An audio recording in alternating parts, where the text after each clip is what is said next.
typically the states dictate the protocol, and you're required to, after you have a certain number of attendees at an event, you are required to have an ambulance on standby. And I don't know Utah state law, but I also found that weird, that there wouldn't have been an ambulance on standby. Again, correct me if I'm wrong, but seemed atypical to me. It is a great question why there was no ambulance at the Charlie Kirk event. I have done an investigation into the emergency medical services that were or were not provided to Charlie Kirk and his team during the assassination. And this video is going to be my investigation into that. And I think what will be found is new questions will be asked, and I think we deserve answers to these questions. So, do you know how many transgender Americans have been mass shooters over the last 10 years? Too many.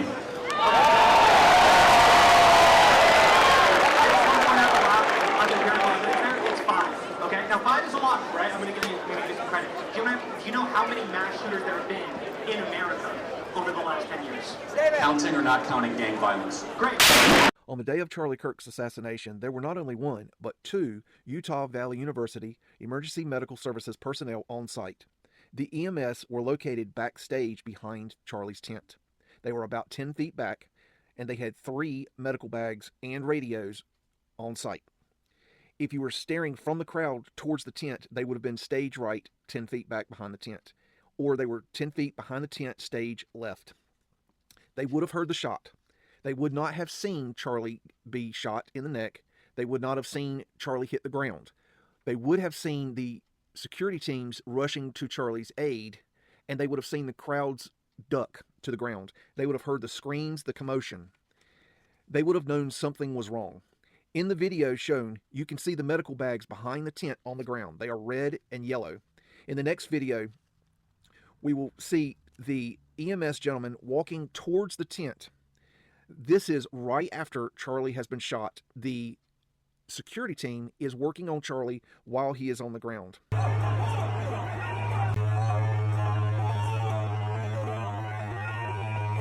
This video is backstage behind the tent. Charlie has already been shot. He is on the ground, and his security team is working on him at this time.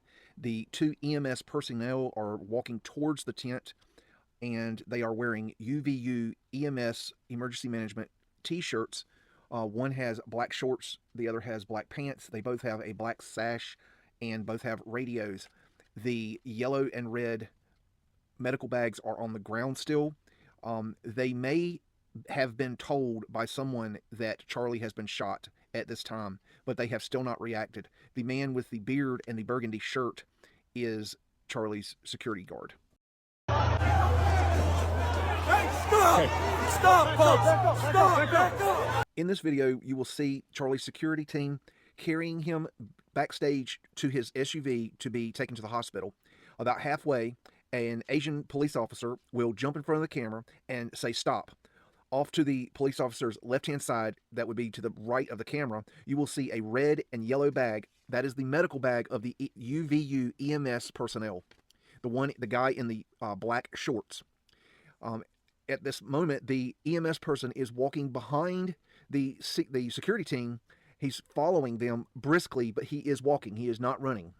Next, we will see video of Charlie being carried by his security team and placed into the SUV. What's important about this video, and this video is critical to this investigation, is that it shows the UVU emergency medical service personnel wearing the black shorts with the red and yellow medical bags, what he does at this moment.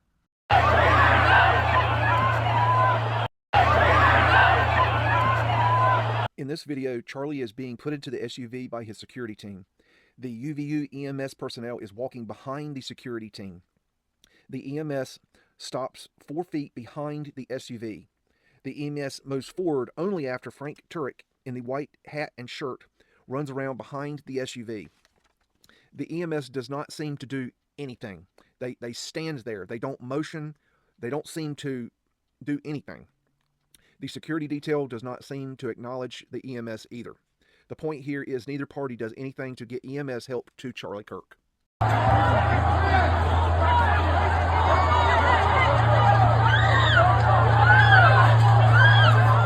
This video is a different angle of the security team carrying Charlie and placing him into the SUV. You will notice Frank Turek in the white hat and white shirt to the left of the security team. The UVU EMS personnel is standing just off camera to the left and only moves forward after Frank moves around the back of the SUV, and he is still only at the back of the SUV at the time that they put Charlie into the car. He never goes any forward. Before we had a flag and we had it so it's positioned above the tent so it would be in the camera. That made us move. What was that? He just got shot! This next video is a different angle from above behind the Charlie Kirk tent. It would be to the right of the tent if you were facing the tent, or stage left. The cameraman is doing interviews up top at the time of the shooting. The shot rings out, and the cameraman then walks down the stairs. He walks across and over to the tent. At the 3-minute and 30-second mark, he comes across the Asian police officer that was yelling "stop" backstage, and the second UVU EMS personnel member with the black pants. And he's the gentleman with the blonde hair.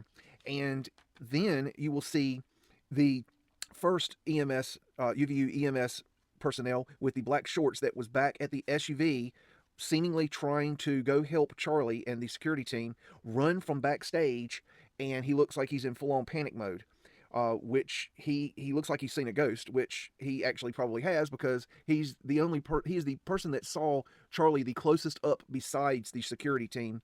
And then he is heading up towards what could be another casualty, or he is actually also heading directly towards the UVU Emergency Medical Services offices.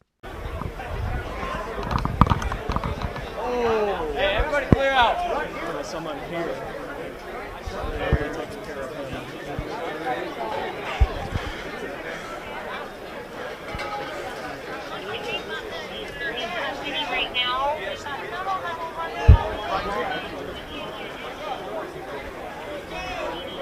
We have multiple eyewitnesses saying that Charlie Kirk has been shot in the neck and that they saw blood spray. This UVU EMS personnel with the black shorts that was behind the Charlie Kirk's SUV trying to help the security team was also recently involved in a mass casualty incident training event on the campus of UVU, and he should have been top-notch in his training and ready for just about anything. Class in session today for first responders at Utah Valley University responding to a mass casualty event involving a bomb. It may have been training, but as news specialist Andrew Adams found out from police, the training is as important as it's ever been. Police say they hope to never encounter a situation like this in real life, but the reality is there are more threats across the country recently, and they want to be ready. Did something hurt? First responders were already scrambling after the call came in about a threat. Several social media messages that said there was a bomb inside this facility, which is our UCCU center. And then out of nowhere, everything changed. Smoke billowed through the hallways of UVU's basketball arena. The injured were everywhere, inside and outside. I got ringing in my ears. And medics were rushing after a bomb apparently went off. A lot of burns, a lot of extremity injuries. It looked like a nightmare scenario for everyone. We need to get you to the hospital right away. Except none of it was real. All right, so what we're doing here today is we had a bomb blast exercise.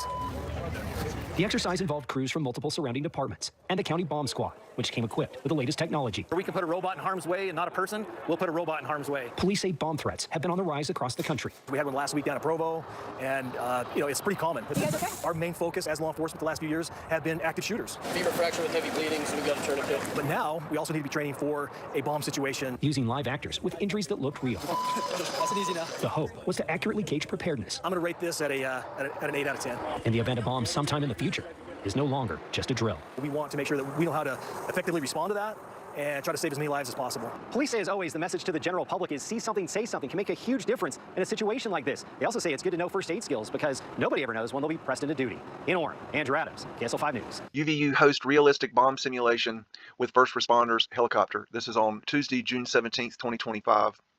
Orem, Utah. Police cars, fire crews, SWAT units, ambulances, and life flight helicopter flocked to Utah Valley University Tuesday, but it was just a drill. University officials gave notice that a bomb simulation was going to take place at the campus UCC Center on June 17th from 10:30 a.m. to 12:30 p.m. Officials said there would be 50 people with theater makeup and fake injuries to enhance the realism of the simulation. First responders and officials from nearly 20 agencies, units, and departments participated in the drill. These include resources from the county, state, university, and healthcare institutions. The bomb simulation comes a week after government buildings in Provo were evacuated due to bomb threats. Provo police said the threats came through calls that gave a countdown of 34 minutes for when the bomb would supposedly go off. The caller said that if the bomb did not go off, they would start shooting the employees. After hundreds of employees evacuated, police investigated the scene and determined the threat was not credible and cleared employees to return to work. The university provided a full list of the agencies involved in the drill, which can be seen below. Utah County Multiple Agency Coordination Center, MACC, Personal Trainer. Special Response Team, SRT. Explosive Ordnance Disposal, EOD. Special Weapons and Tactics, SWAT Team. Emergency Medical Service, EMS, LEI. American Fork, Orem, Provo, Spanish Fork. Orem Police Department, Ta County Health Department, Healthcare Hospitals, American Fork 20 patients, and Spanish Fork 10 patients, Life Flight Helicopter for Patient Transport, Intermountain Center for Disaster Preparedness, ICDP, State and Federal Government Cybersecurity and Infrastructure Security Agency, CISA, Civilian Support Team, CST, Utah Department of Emergency Management, DEM, Utah University, UVU Police Department Dispatch and Officers, Utah Fire and Rescue Academy, UFRA Trailer and Staff, Emergency Management, Safety and Environmental Health Staff, others Mountain Technical College, EMT students, Medical Reserve Corps, Utah County Health Department, Nelson Fire Systems. And what got me here, interestingly enough, was that our little buddy that had the shorts on and the radio and was carrying the 2 EMS bags and was standing behind the tent that Charlie got shot in and did nothing was at the event. And there he is, clear as day, and I'll show you up close here in a second.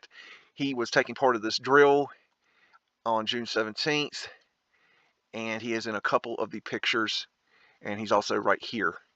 So our little buddy got him a little robot dog. I think that's all the pictures. And so our little buddy here was actively trained very recently for a mass casualty event.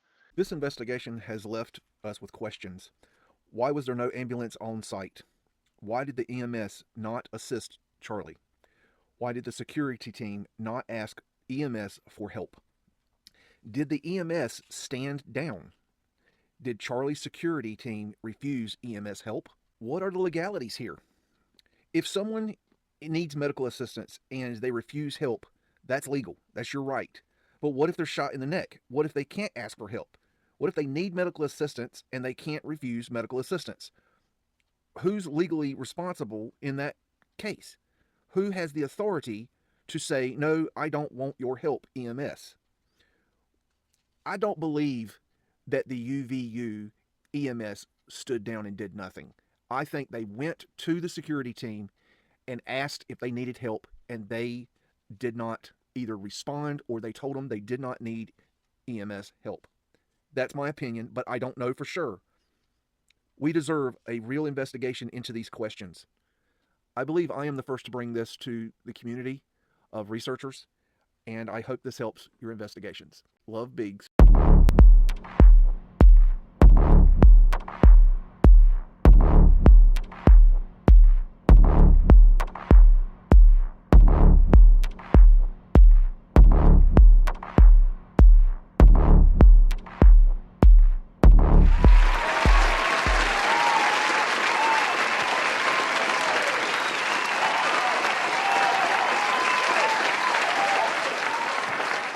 Say woof again! Say woof again! I've got one that can see. This is my kung fu, and it is strong. See you later.